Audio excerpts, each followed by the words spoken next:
Thousands of supporters of Tunisia's opposition coalition have defied a protest ban and are on the streets of the capital, Tunis. They've broken through a police barrier and they're in the city's main street. They're demanding the release of political prisoners, trade unionists and journalists. President Saied dissolved parliament in 2021. Elections in December were boycotted by the opposition, who accused him of a power grab. We're going to bring in Saied She's a former member of Tunisia's parliament. Very good to have you with us, ma'am, on Al Jazeera. What's different about these protests compared to the ones that we've seen before? Thank you very much. What we can say is new in Tunisia in terms of opposition to the president is actually the popularity of the movement. Today is the second day of demonstration. Yesterday was also a very big and intense day of protesting the president, Saied, and what we call today in Tunisia the new dictatorship, which is being established. Today, again, we are actually even ourselves surprised by the popularity, the new kind of average citizens who are actually protesting and facing also the threats and the repression linked to this decision to go out on the streets and to call for freedoms and to call for also the release, as you said, of political prisoners, because today justice in Tunisia is actually being deformed and being definitely used by the President Saied against his opponent in fake trials. I mentioned before that the protests that we're seeing today, apparently the crowds have broken through a police barrier and they're now on the main street of Tunis. I want to ask you about the response of the police and the military over the last few weeks to these protests, because one would imagine in other countries, when you had crowds of this size, that there would be a military and police crackdown. What does that tell you about the position that the police and the military are taking with regard to these protests? I want to remain very cautious toward that, because let's not forget the fact that the police and the military are being used by the president, to satisfy his own authoritarian projects. The military is closing the parliament since almost 2 years now. The police has killed, and this is fact, protesters during previous demonstrations in Tunis, and I'm thinking about especially Rida Bouzayen in January 2022. So we are very, very cautious toward that. We know that there will be arrests. We know that the demonstration today is actually being banned and forbidden by the governor authorities in Tunis.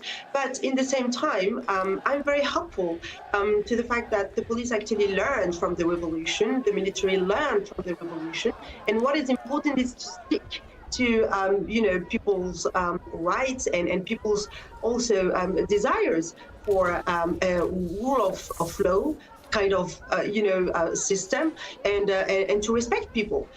It is not criminal to demonstrate. It is not criminal to actually go and scream for freedoms. I really invite everybody to listen to the chants and slogans today.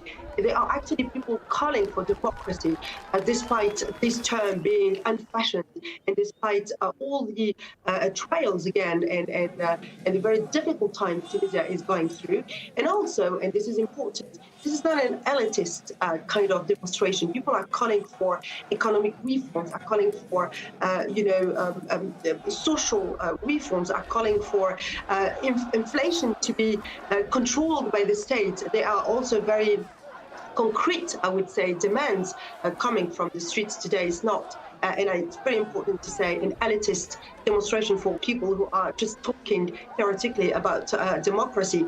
Today also, we are hearing people condemning fascism and racism. Tunisia is going through a very, very difficult time in terms of geopolitics in Africa. The president had very harsh words against black migrants in Tunisia. Tunisia, which has been a country for decades, which actually welcomed thousands of non-Tunisian workers.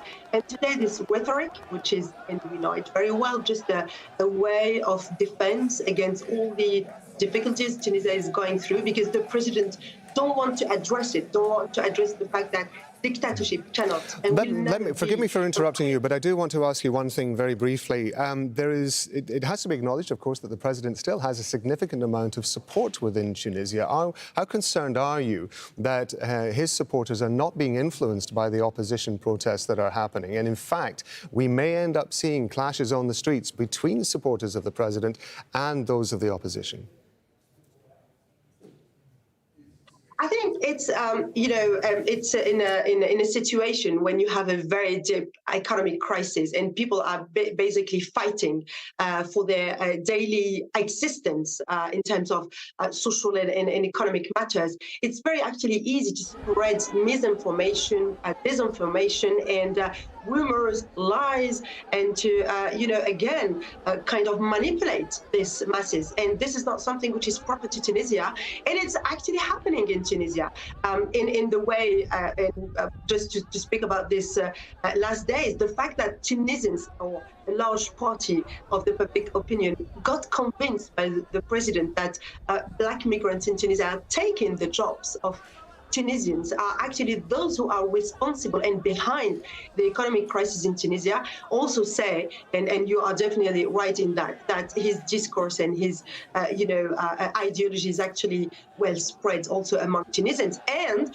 what is happening is that in the other way, there is a resistance to that. There is people, there is political parties, civil society organizations, trade unions, as we said also yesterday, who are resisting to that and trying also to counter this discourse.